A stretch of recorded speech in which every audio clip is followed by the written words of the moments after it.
King B challenge. Wow. Cabece.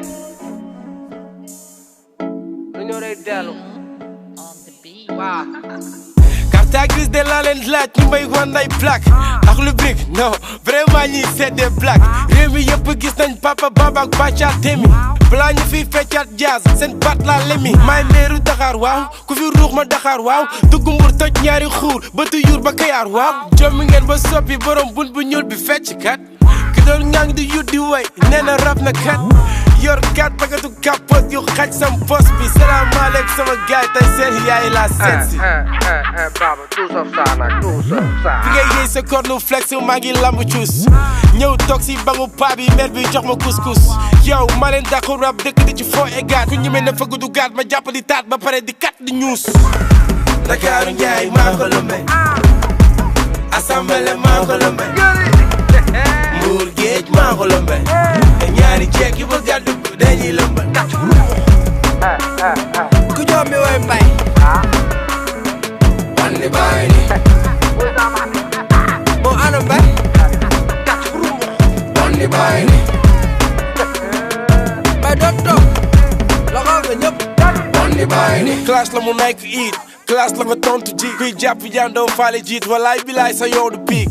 doomu ñaareel a bon ma fi ni doomu piir nga woo nga naar ci buxum song ma siggi ma wala yoonu piir te su ma am woon li may seet oñu baaba laay xiiral teg ko si ñaari taatu géey yi ñëpp laay biiral li may jaaxal assemblée laal ñaari góor dañ koy tere di la laaj kayit nga may indil plaque dañ koy tere waa aram añoo bi du yaa ko moom kañ ngay cere maa dugg sa garde dugg sa caaya baay muy neefre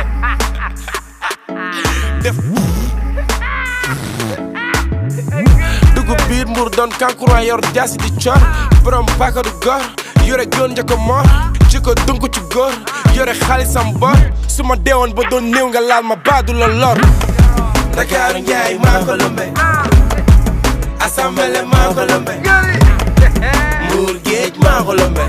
te ñaari jeeg yu bëgg a dugg dañuy lëmbe ku joom mi woy mbay wandi baay ni moo ana mbay wandi baay ni bay doon toog munu maa toog wandi baay ni mbay munu maa toog mbay day lëmb fépp yaa ma gën a xam ni mu demee et puis balaa may dee ngeen ñëw di victimiser wu di duul groupe de rap bu dàq duul Sénégal mooy ak lu 12 paradise ba pare yéen biril bi ngeen xamante ni man si son bi sax laay njëkk a dégganteeg moom génn duul naan kii damaa jox saan ma déglu ko xaw ma ban at waaye lex leen ci bii tontu bi xanaa bii moom seen son bi déglu naa wax ay 3 semaines wala ay 3 ans soo ko bind lii mais sil xaj mbra